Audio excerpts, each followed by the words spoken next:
Goeiemôre. Jy luister na die 67ste oordeenking in die reeks Die Goeie Lewe. En ons tema vanoggend is die oorspoel-effek. Hoeveel spanning en hoeveel lyding is daar in gesinne as gevolg van die oorspoel-effek?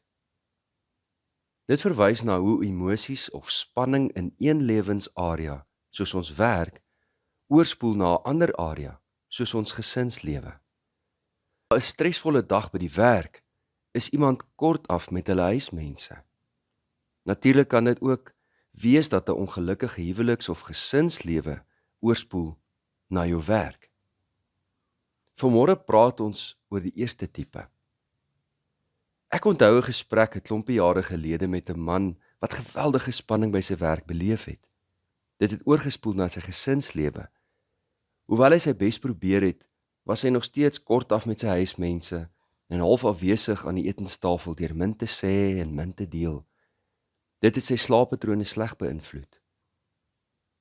'n Mens het ten volle begrip dat ongelukkige werksomstandighede 'n groot effek het op 'n mens se lewe. Maar ons het ook die verantwoordelikheid en die vermoë om ons gesinne te beskerm deur dit wat ons ervaar by ons werk. Ek het dit so verduidelik aan die man.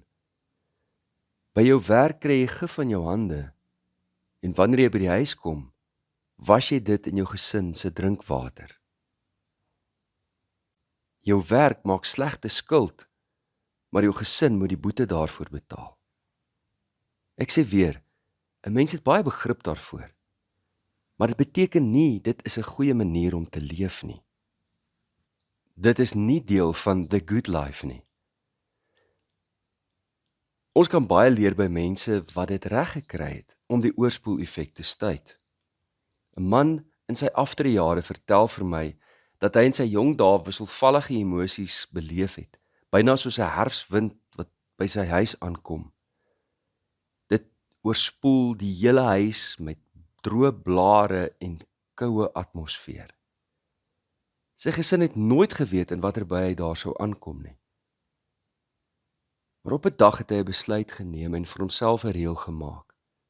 Voordat hy by die huis instap, as hy by sy huis aankom, dan gaan staan hy vir 'n paar oomblikke stil by sy voordeur en hy sien in sy geestesoog 'n groot bordjie wat hang. En daar staan geskryf: "Jy is nou weg by jou werk en nou is jy by jou huis. Jou werksdag is nou agter jou. Jou gesinsdag begin nou." Hy kon dit regkry om die twee wêrelde uitmekaar te begin hou. En in die proses sê hy vir my, ek het vir die res van my lewe op so 'n manier 'n gelukkige gesinslewe geskep. Dalk luister jy vanmôre en sê, ja, my probleem is egter ek werk van die huis af. My twee wêrelde is in effek konstant oorspoel, die een oor die ander. Dan het jy beslis 'n nuwe werksfilosofie nodig. Met ander woorde, die spasie in jou huis is dalk oorspoel, maar die probleem is die spasie in jou kop. En daar het jy nodig om die twee wêrelde te skei. Geen mens en geen gesin kan in so 'n grys area leef en floreer nie. As jou horlosie sê, dit is 5 uur, dan stap jy by die huis uit, maak die deur toe, en gaan staan dan buite voor jou voordeur en sê, my werksdag is nou klaar. Dis nou agter my. En nou begin my gesinsdag. Doen iets simbolies soos trek jou werksklere uit en trek ontspanningsklere aan. Veral as jou kinders klein is, kan jy 'n speletjie daarvan maak. Sê vir die kinders, ek is nou klaar gewerk en nou gaan ek huis toe. Stap uit by die voordeur, maak dit toe en laat 'n paar spanningsvolle oomblikke verbygaan voordat jy in die deur klop en laat hulle sê, wie is dit? En jy sê, dis pappa of dis mamma en vra, kan ek inkom? En die kinders maak vir jou die deur oop en sê, ek is so bly om by die huis te wees. En dan, van daardie oomblik af, is jy by die huis. Dit gaan in effek oor emosionele selfregulering. Net soos wat ons in 'n slegte gewoonte kan verval om ons werksbagasie huis toe te sleep, kan ons 'n nuwe gewoonte ontwikkel, waar ons die bagasie by die voordeur los, of nog beter, sommer by die werk se ingangsportaal. Want dan het jy nog jou reistyd waar jy na inspirerende musiek kan luister, of oggendoordenkings, wink wink. Die oorspoel-effek help niemand nie. Dit help jou beslis nie, en nog minder jou gesin. Maar deur volledig teenwoordig te wees, die gif aan jou hande af te was by die werk, die rekening van die skuld wat hulle gemaak het op te skeer voordat jy by die huis ingaan, daar kan jy in 'n nuwe spasie instap om emosioneel te herlaai, en ten minste in daardie area van jou lewe, jou gesinslewe, geluk te ervaar en tevrede te voel oor die rol wat jy speel in jou gesin se lewe. Paulus het 'n ontsaglik belangrike waarheid bekend gemaak in Filippense 4, toe hy ons aangemoedig het om ons altyd in die Here te verbly, dat ons kan kies waaraan ons gedagtes wy. Ons het 'n keuse. Hierdie blydskapsbrief van hom skryf hy immers uit die tronk. Dink jy jou werksomstandighede is slegter as wat Paulus se was in die tronk? Onverdiend? Onskuldig?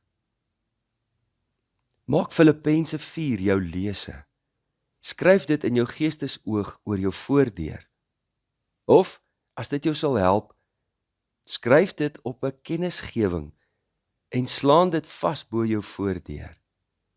En dan stap jy by jou voordeur in. Kom ons vra die Here om ons daarmee te help. Hemelse Vader, ons vra dat U ons sal vul met U Heilige Gees, dat ons die vrug van U Heilige Gees in ons lewe sal bly beoefen, om lief te hê, om blydskap te ervaar, om vrede te maak, om geduldig en vriendelik te bly, goedhartig te leef, getrou te wees, met sagmoedigheid en selfbeheersing op te tree. Ek weet dat ek aan Christus Jesus behoort, en ek kruisig my hartstogte en my begeertes, wat nie in pas is met U Gees nie. Help my om nie verwaand te wees, ander uit te tart of jaloers te wees nie, maar help my om in 'n gees van sagmoedigheid ander reg te help.